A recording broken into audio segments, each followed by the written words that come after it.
The rain lashed against the windowpane, a relentless drumbeat against the quiet hum of the refrigerator. Aisha hugged her knees, the chill seeping into her bones despite the thick blanket. It had been 6 months since she'd met Zane, 3 months since they'd married, and every single day since the honeymoon had been a descent into a quiet, suffocating terror. She still couldn't reconcile the man who'd swept her off her feet with the stranger who now shared her bed, his eyes sometimes holding a disturbing, vacant glint. Their story had begun like a fairy tale, or at least the kind of whirlwind romance you read about in novels. Aisha, a graphic designer in her late 20s, had always been pragmatic. Love, she believed, was a slow burn, a gradual unfolding of shared experiences. Then Zane walked into her life.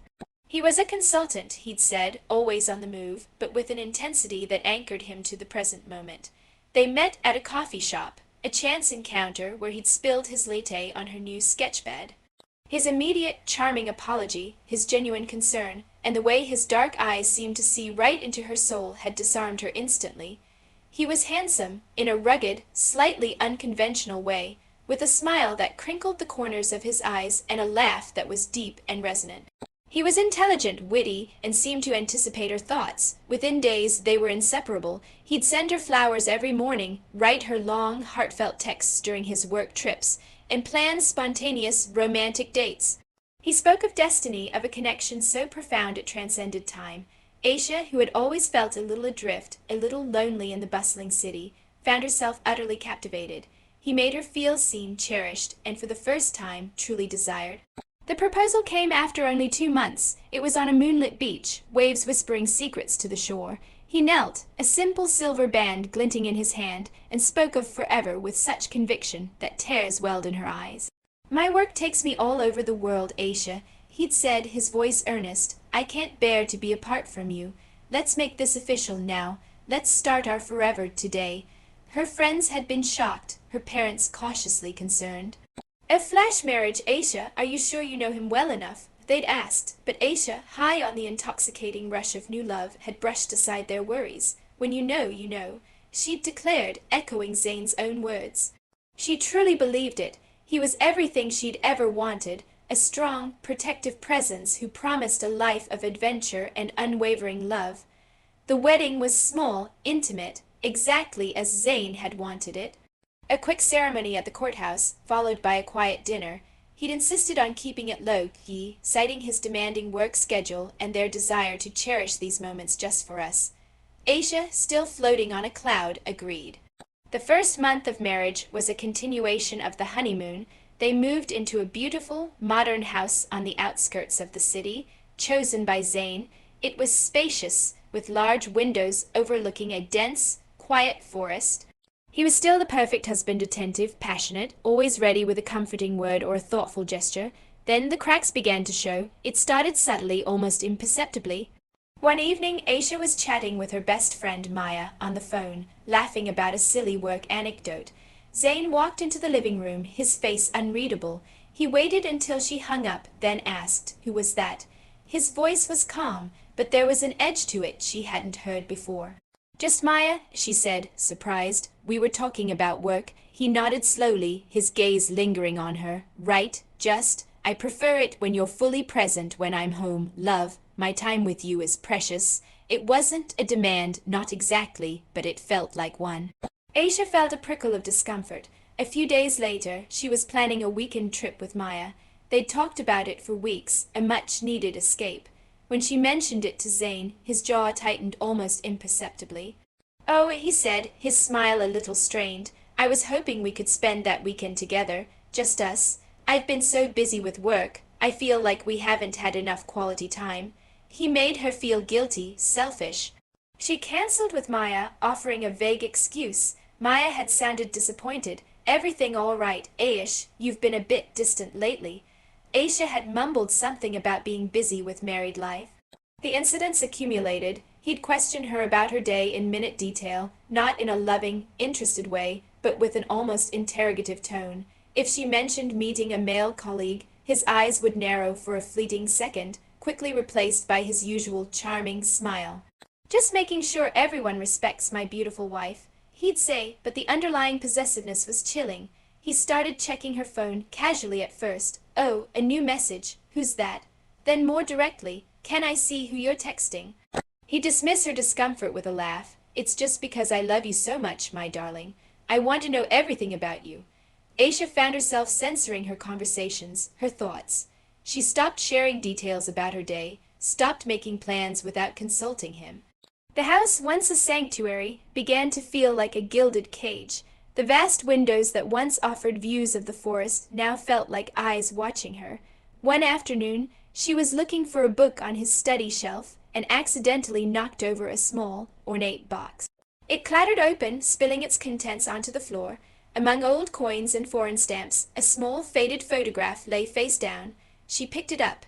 It was a picture of Zane, much younger, standing next to a woman with long, dark hair and a bright, familiar smile.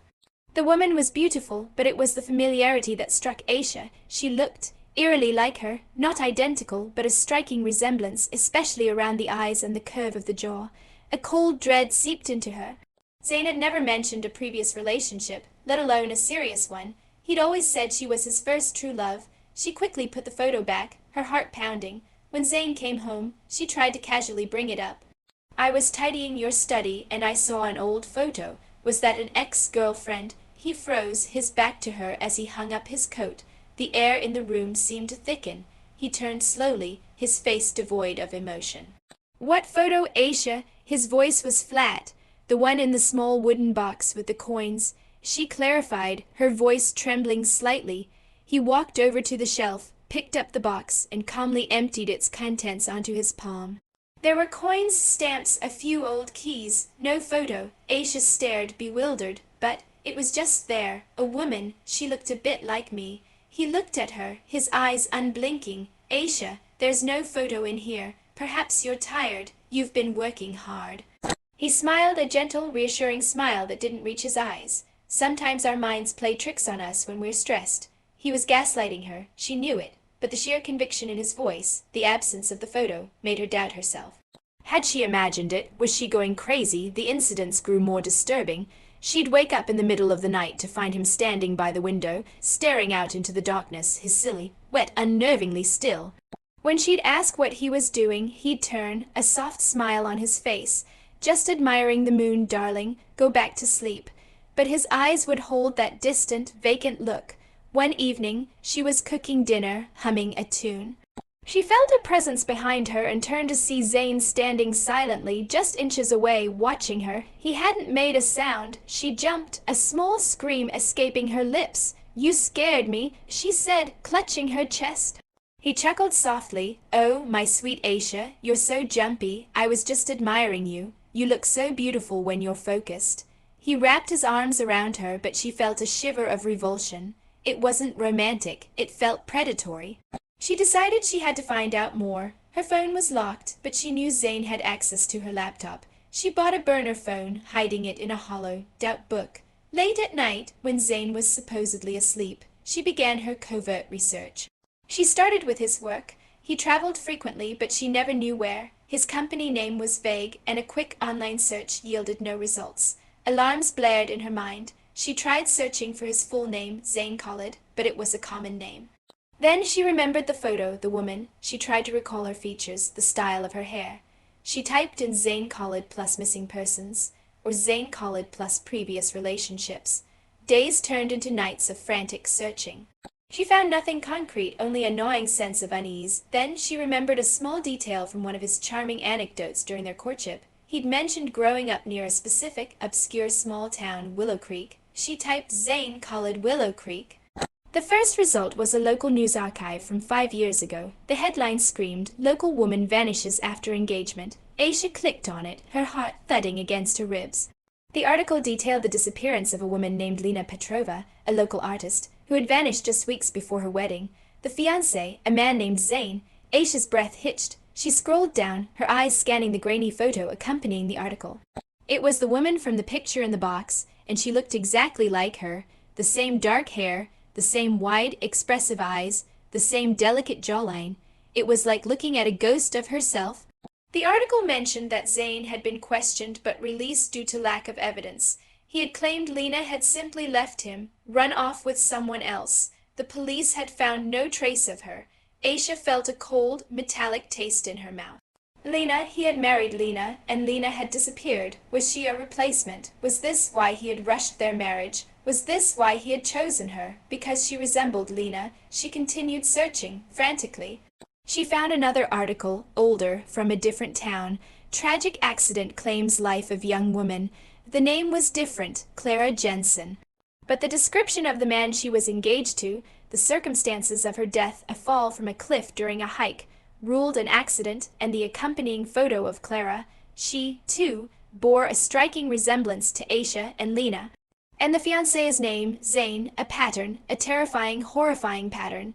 Zane didn't just fall in love with women. He found women who looked like a specific type, married them quickly, and then they either disappeared or died under suspicious circumstances.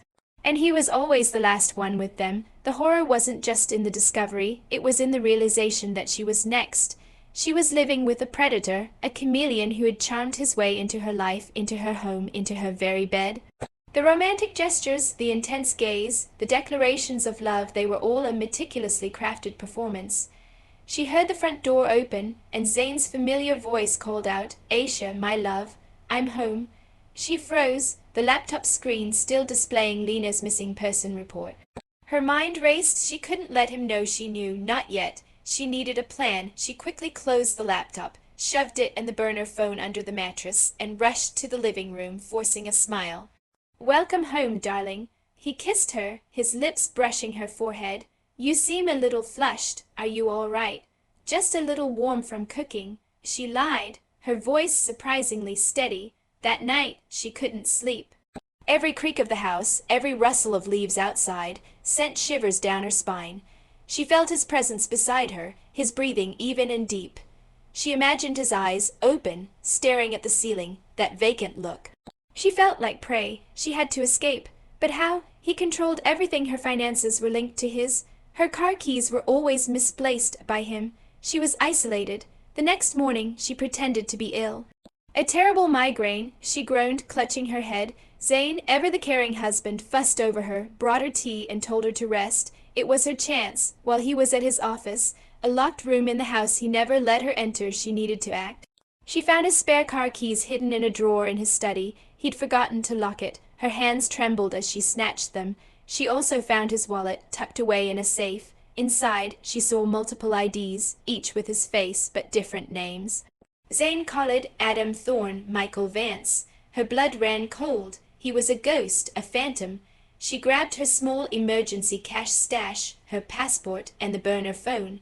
She dressed quickly, her heart hammering against her ribs. As she crept towards the back door, she heard a sound. A floorboard creaked upstairs. Had he come back? She froze, listening. Silence. She took a deep breath, opened the door, and slipped out into the pouring rain. She ran, not caring about the mud or the cold, towards the garage. She fumbled with the keys, her fingers numb. The car started with a roar, and she backed out, not daring to look back at the house that had become her prison. She drove aimlessly at first, then focused on getting to Maya's apartment. Maya was her only hope. She could trust Maya. She reached Maya's building, her clothes soaked, hair plastered to her face. She burst through the door, startling Maya, who was watching TV. "Aisha, what on earth?" "He's a monster, Maya." Aisha sobbed, collapsing into her friend's arms. "He's a murderer. He's going to kill me." She recounted everything, the flash marriage, the gaslighting, the photo, Lena, Clara, the multiple IDs. Maya listened, her face growing paler with every word. "We need to go to the police." Maya said, her voice firm. "They won't believe me." Aisha whispered, "He's so charming. He'll twist everything. He made me doubt myself. Maya, he'll make them doubt me too." But Maya was resolute. "We have to try. We have evidence, Aisha. The burner phone, the articles, and you're here alive." They went to the police station. The detective, a tired-looking woman named Inspector Sharma, listened patiently. Aisha presented the articles, the burner phone, her story. She showed them the photo of Lena, explaining the resemblance. Inspector Sharma's expression remained neutral, but Aisha could see a flicker of interest in her eyes. "This is a serious accusation, MS Khan," Inspector Sharma said. "We'll need to investigate. Do you have any physical evidence from the house? Anything that proves he has other IDs, or anything else?" Aisha shook her head. "I just ran. I was terrified. The police went to the house. They found nothing. The study was meticulously clean. No locked room, no hidden safe, no multiple IDs. Zane was there, calm and composed, expressing deep concern for his distraught wife. He told them Aisha had been under immense stress lately, that she had been having delusions. He even showed them a note he'd supposedly found, written in Aisha's handwriting, which he had cleverly forged over weeks by subtly mirroring her style, talking about feeling watched and seeing things. Aisha felt a wave of despair. He was always one step ahead. He was playing a long game. The police, seeing no immediate evidence and hearing Zane's plausible, concerned narrative, advised Aisha to seek psychological help. They couldn't hold him. Defeated, Aisha returned to Maya's. She knew she couldn't go back to that house. She couldn't live with the man who had systematically dismantled her reality and planned her demise. But Zane wasn't done. The calls started, from unknown numbers, silent calls, then text messages. "Missing me, my love. You can run, but you can't hide. Our forever is waiting." He knew where she was. Or he was toying with her. One evening, as Aisha and Maya were walking home from the grocery store, a black car slowed down beside them. The window rolled down. Zane was behind the wheel, his face impassive, a faint, chilling smile playing on his lips. "Aisha," he said, his voice soft, almost a caress. "Come home. I forgive you." Maya grabbed Aisha's arm, pulling her forward. "Get lost, you psycho," she yelled. Zane's smile widened, revealing a flash of something truly sinister in his eyes. "She'll be back," he said, and then the car sped off. Aisha knew she had to disappear, not just from Zane, but from her old life. She couldn't stay in the city, couldn't risk her friends or family. She had to become a ghost, just as he was. With Maya's help, she sold some of her belongings online, enough for a plane ticket and a small amount of cash. She dyed her hair, changed her style, and booked a one-way ticket to a remote town thousands of miles away, a place where no one knew her. The night before she left, she sat with Maya, tears streaming down her face. "I can't believe this happened," she whispered. "How could I have been so blind?" "You weren't blind, Aish," Maya said, holding her hand tightly.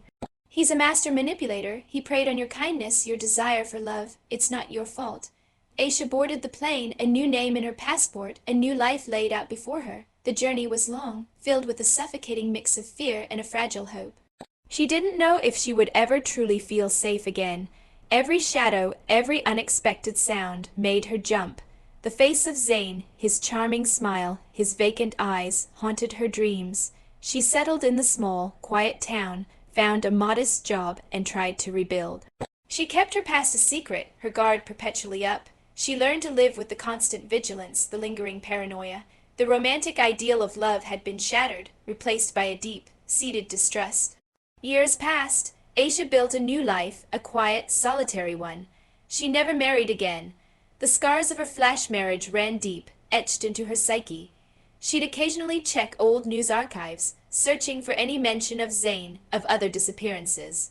Sometimes she'd see a fleeting news report about an unsolved case, a woman gone missing, a charming man questioned. A chill would run down her spine, and she'd quickly close the browser.